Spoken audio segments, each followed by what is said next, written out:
Hey, what's going on, YouTube? This is Slingblade Productions. My name is Alan, and this is episode 2 of How I Would Book. I will be leaving in the annotations as well as in the cards my first episode of How I Would Book, which was about Money in the Bank. Now, before I get down to business, I'd like to congratulate the Cleveland Cavaliers on winning their first NBA title. I don't think I made any mention of that in my Money in the Bank videos, as well as the Lake Erie Monsters for winning the Calder Cup. I don't think I made mention of that in that video either. I would like to congratulate the Hershey Bears on a fine season, making it to the Calder Cup Finals against the Lake Erie Monsters, and of course the Golden State Warriors for going 73-9 and making it to the NBA Finals, only to lose to the Cavaliers. Now, having said that, let's get down to business. This is How I Would Book, episode 2, and this is how I, a WWE fan, would book the end of The Undertaker's career. Some of the stuff you will see in this video has probably been mentioned by Adam Blampier, but of What Culture, but his video made so much sense, and so I had to borrow some of it, but I'm going to do things quite a bit differently. Instead of ending at WrestleMania 32 like Adam did, I'm going to be ending at WrestleMania 33, which is next April in Orlando. Triple H, Vince, Shane, Stephanie, if you watch this video, you have to, out of respect for The Undertaker, do this better. Now, with that in mind, you've got The Undertaker, who's been wrestling for WWE since 1990 and been in the business since 1984. You can't stay around forever. How do you write him out without making him look like a joke, but build new stars in the process? I've got a solution. We're going to start with SummerSlam, which is in August. And why not have The Undertaker wrestle one last match at SummerSlam? But who do you book him against? I have a solution. I would book him in a 40-minute classic with Finn Balor, wrestling his first big main roster pay-per-view. Those two would tear it up. The Undertaker has been proven to be able to work with anybody at any size and make it look believable. Finn Balor has been on a tear in NXT, so why not put those two head to head and have The Undertaker start passing the torch down to the younger guys. Of course, I would book The Undertaker to win the match via submission, but after the match, I would book him to raise Finn Balor's hand in respect the way John Cena did with Sami Zayn after their U.S. title match in May of 2014. Of course, that was the first match Sami Zayn ever wrestled on the main roster. And, of course, the build-up would be a series of 6 promos before the event. Finn would do all the odd numbered, meaning 1, 3, and 5.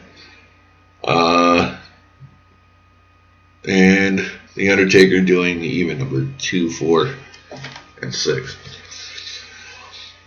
The week of SummerSlam, either Raw or SmackDown before SummerSlam, they have their face-off and their contract signing. Let's move on to Survivor Series, which is in November. Why not have the Undertaker wrestle one last traditional Survivor Series tag team match? I would do just that. His tag team partners, I have the solution for that. I would book him to team with fellow future Hall of Famers Kane, The Big Show, Triple H, and Mark Henry. His opponents, I have a solution for that as well. I would have his opponents be AJ Styles, Luke Gallows, Carl Anderson, Sami Zayn, and Kevin Owens. Now you say that's messing with fire and ice because of the whole Sami Zayn and Kevin Owens rivalry. And I understand that.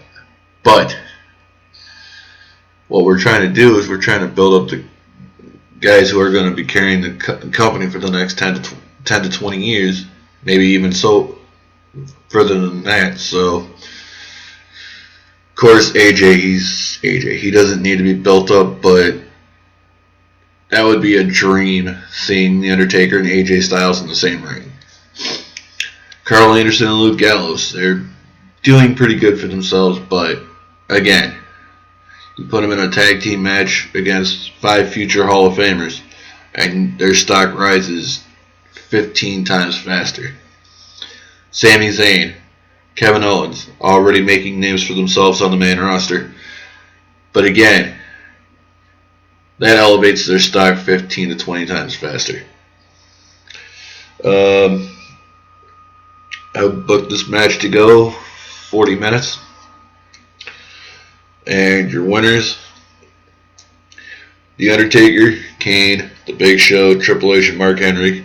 Give them one last spot of glory before they all hang up the boots.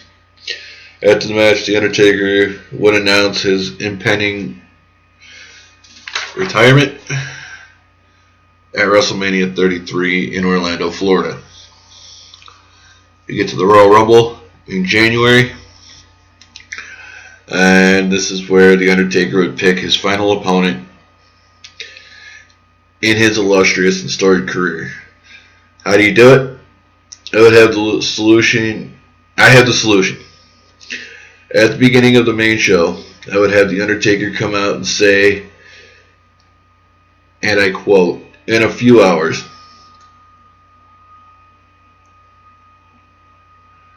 we have the Royal Rumble match. That is where I will reveal my opponent for my retirement match." We get to the Royal Rumble match, and John Cena is walking to the ring to enter when the lights go out and the gong sounds, and the Titantron has just one word, "You," on it. He has chosen John Cena for his final opponent of his career. After Cena enters the match, The Undertaker follows him in and eliminates him to make sure he is not in the title picture before being eliminated from the match himself. This I actually borrowed from Adam Blampier's video, but it made so much sense, and I'm just doing this to make sense. You gotta send The Undertaker out in a big fashion.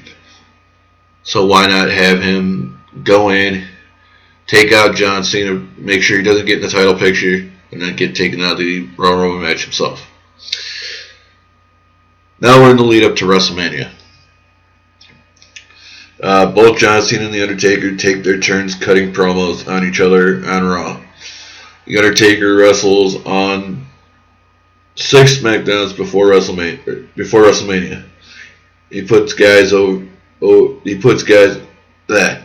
puts over guys like Sami Zayn, Finn Balor, Enzo Amore, Colin Cassidy, and Aiden English, and Simon Gotch. Let's face it, these guys are the guys that are coming up out of NXT that are trying to make names for themselves. Why not let The Undertaker do it? Because The Undertaker knows who the hard workers are, who are going to use his name to further their careers and become the next main eventers in the WWE. All these guys are young, and like I said, the Undertaker will give them the rub because they're all extremely over as it is, and they are the main eventers of the future. So why not build new stars in the process of phasing out an icon? All the while, more and more of the Undertaker character is being stripped away to make him look like Mark Calloway, who's on his way out the door.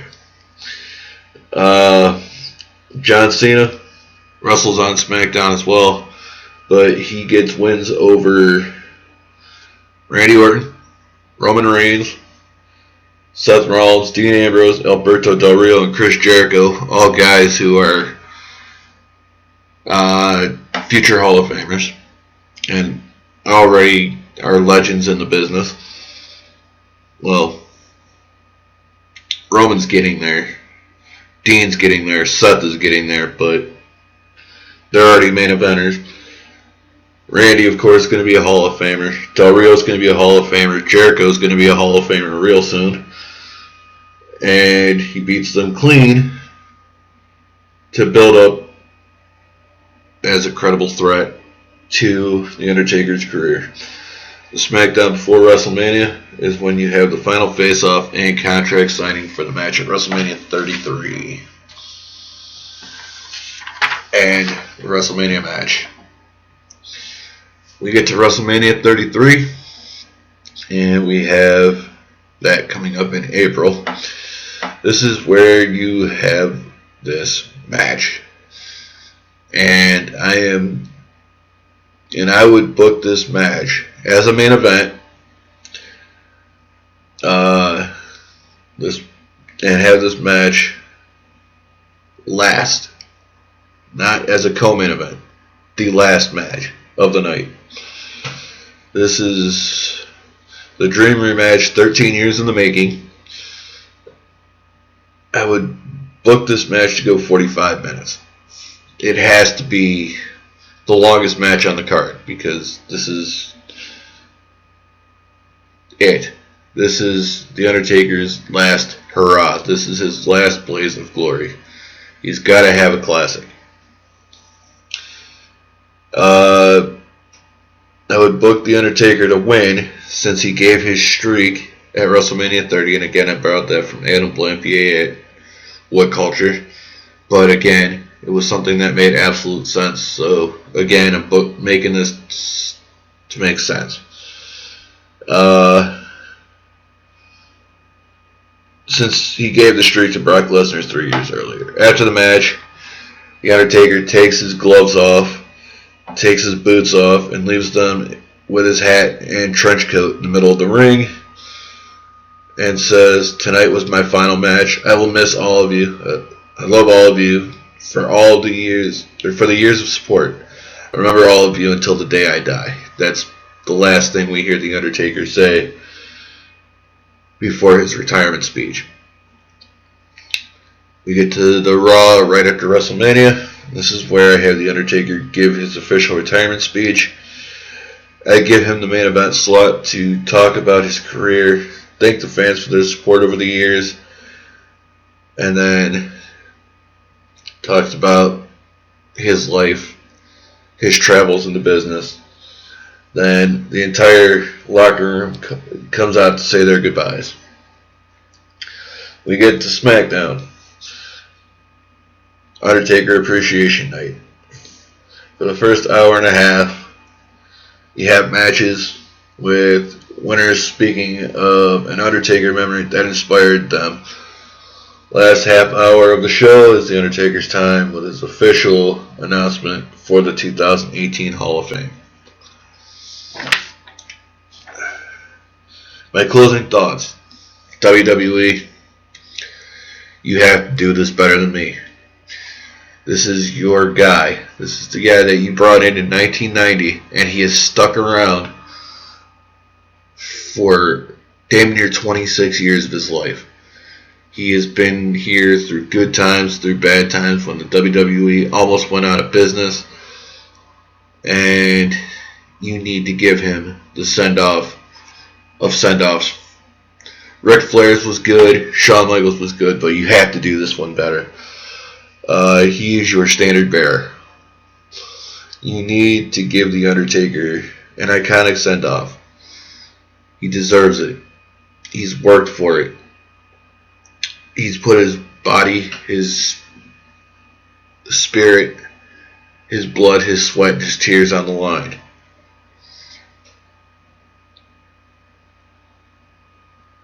I know wrestling fans don't want to see this, and I know they don't want to see The Undertaker retired, but he has to. After, let him work down at the Performance Center. Train the young guys. Let him be a referee on the main roster. Let him be a commentator. Give him an office job. You've got to keep this man around, even if he's not going to be an active competitor, because the man is money. And he has made you the industry leader that you are today. Now, saying that, because The Undertaker is such an icon, I have a top 10 list of my favorite Undertaker matches.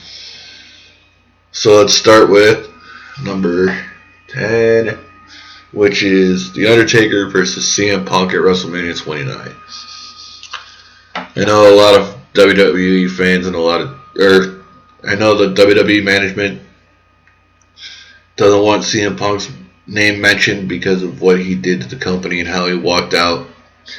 But you can't erase that match from history, so that's my number 10.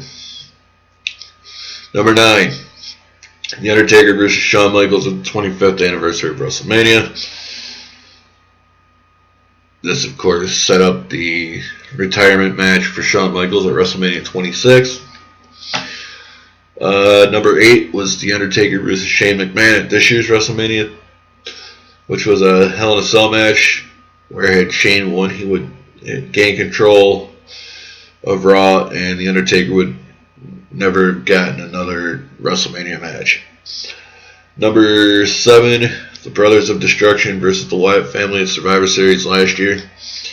This was a tag team match built around the 25th anniversary of The Undertaker. And a lot of people didn't like that match. I personally did, because I'm a huge fan of Bray Wyatt. I'm a huge fan of Luke Harper, huge fan of Eric Rowan, huge fan of Braun Strowman. Always been a huge fan of Kane, and absolutely a huge fan of The Undertaker. So it was, for me, just the perfect storm. Number 6, The Undertaker versus Chris Jericho versus The Big Show at Survivor Series 2009. This was a triple threat match for the World Heavyweight title, the big gold belt. Number 5, The Undertaker versus Kane at WrestleMania 14. That was the first WrestleMania I ever watched, and it was just a hell of a show that built Kane up, made The Undertaker look like a legend that we all know he is. It was Shawn Michaels' last match for 4.5 years, and it was the ushering in of the Stone Cold Steve Austin era. Let's go with number 4. Shawn Michaels versus The Undertaker at Royal Rumble 98. That was the casket match that put Shawn Michaels on the shelf for 4.5 years with back surgery. Of course, it was for the title, and Shawn Michaels won that match.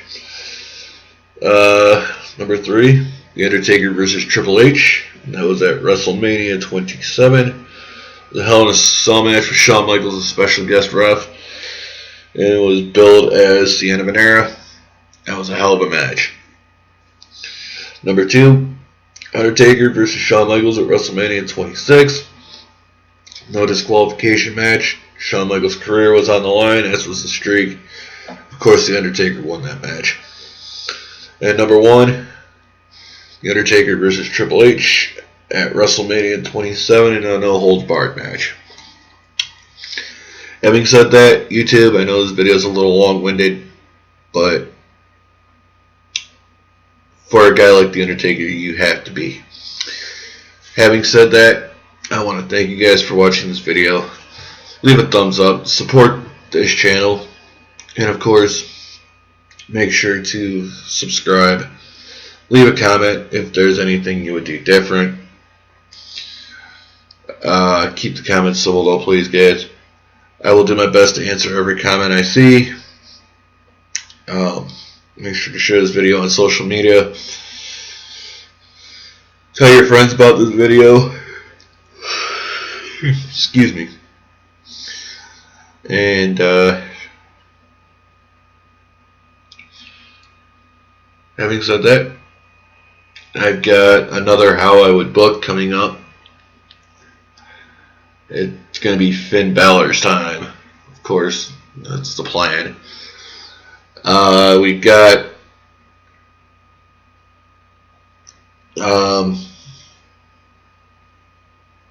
what's the next pay-per-view? Battleground coming up, so I'll be doing a How I Would Book Battleground preview, and a Battleground review.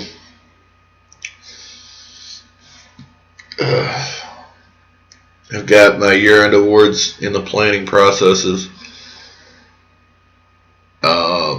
So I'll probably be getting those ready. My 10 categories for the year. And trying to think.